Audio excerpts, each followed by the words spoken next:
Hi friends, welcome to our channel. आप देख रहे हैं वंडरफुल फैक्ट। और आज की कहानी काफ़ी इंटरेस्टेड होने वाली है, क्योंकि आज हम इस वीडियो में बताने वाले हैं कि संतोष क्या होता है और यह हमारे जीवन में क्या महत्व रखता है। मैं सचिन प्रकाश आप सभी के बीच एक नई कहानी के साथ फिर से उपस्थित हैं।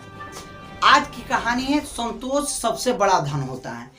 क्या किस प्रकार से हम संतोष को सबसे बड़ा धन मानते हैं और इस चीज को समझने के लिए कि संतोष करना हमारे जीवन में क्या महत्व रखती है और किस प्रकार से हम किसी चीज के साथ संतुष्ट रख के अपने जीवन को खुश रख सकते हैं।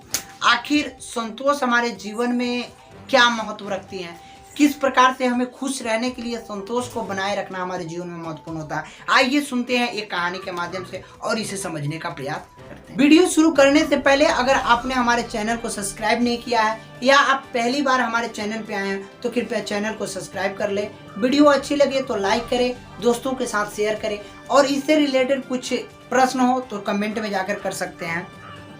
किसी गाँव में एक पंडित रहता था।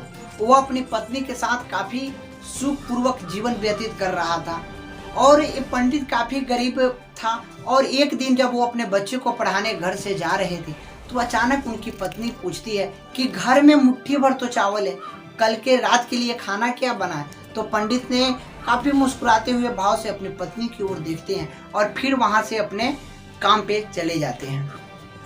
पंडित जब वापस अपने काम से घर पे आता है तो अपने थाली में पड़े चावल के कुछ उबले हुए दाने और कुछ साग पड़े हुए थे। पति ने अपने बड़े करुण भाव से अपनी पत्नी से पूछा, भद्रे ये किस चीज का साग है।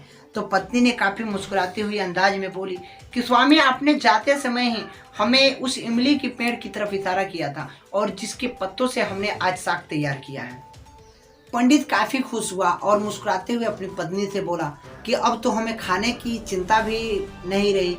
और इस बात का पता जब गांव के एक राजा साहब तक पहुंचती है तो राजा साहब उस पंडित को यह निमंत्रण देता है कि आप आकर के हमारे नगर में बस सकते हैं। पंडित ने साफ तौर पे मना कर दिया और इस बात का पूरा राजा साहब को बहुत लगा और राजा साहब ने विचार करके पंडित के कुटिया पे जा पहुंचे। राजा साहब ने इधर उधर की सारी बातें बताने के पश्चात उनके अंदर ये हिम्मत नहीं हुई कि किस प्रकार से पंडित की परिस्थितियों पर चर्चा की जाए। इसीलिए किसी तरह से हिम्मत बांध करके उन्होंने पंडित से पूछा कि क्या आपको किसी चीज की दिक्कत है, क्या किसी चीज की परेशानी। पंडित जी ने काफी मुस्कुराते हुए अंदाज में उनको उत्तर देते हैं, नहीं नहीं, ये सारी चीजें तो हमारी पत्नी जानती हैं कि उनको क्या किस चीज का दिक्कत है। तब पंडित की पत्नी काफी मुस्कुराते हुए अंदाज में बोलती है कि नहीं राजा साहब, नहीं महाराज, हमें किसी चीज की दिक्कत नहीं है। हमारे कपड़े इतने नहीं फटे हैं उसको कि पहना नहीं जा सके। हमारे घर में जो पानी के बर्तन हैं वो इतने नहीं फूटे हुए हैं कि उसमें पानी नहीं रखा जा सके। और जब तक ये मेरे हाथों की चूड़ियां सलामत है तब तक हमें किसी भी चीज की दिक्कत नहीं है। इस बात को सुन करके राजा साहब काफी खुशी हुए और काफी धन संपत्ति देकर उस पंडित को अपने राज्य का राज पुरोहित नियुक्त कर लिया। तो ये कहानी यहीं पे समाप्त होती है। तो दोस्तों, इस कहानी से हमें क्या सीख मिलती है? इस कहानी से यही सीख मिलती है कि संतोष सबसे बड़ा धन होता है। अगर हम जिस हालात में जी रहे हों, हमारे पास जो परिस्थितियां जैसी हों और जिस प्रकार से हम अपने जीवन यापन को कर रहे हैं, हमें उसी में संतोष रखना चाहिए। क्योंकि संतोष ऐसी बड़ी चीज है कि उसमें अगर संतुष्टि हो जाए तो हम अपने जीवन को सुखमय बना सकते हैं। तो इस प्रकार से कहानी आप लोगों को कैसा लगा? कहानी अच्छा लगा हो तो लाइक करें, शेयर करें और दोस्तों के साथ भी शेयर कर दें। और इस प्रकार से आज की कहानी से हम विदा लेते हैं। फिर मिलते हैं एक नई वीडियो के साथ। तब तक के लिए नमस्कार, थैंक यू, धन्यवाद।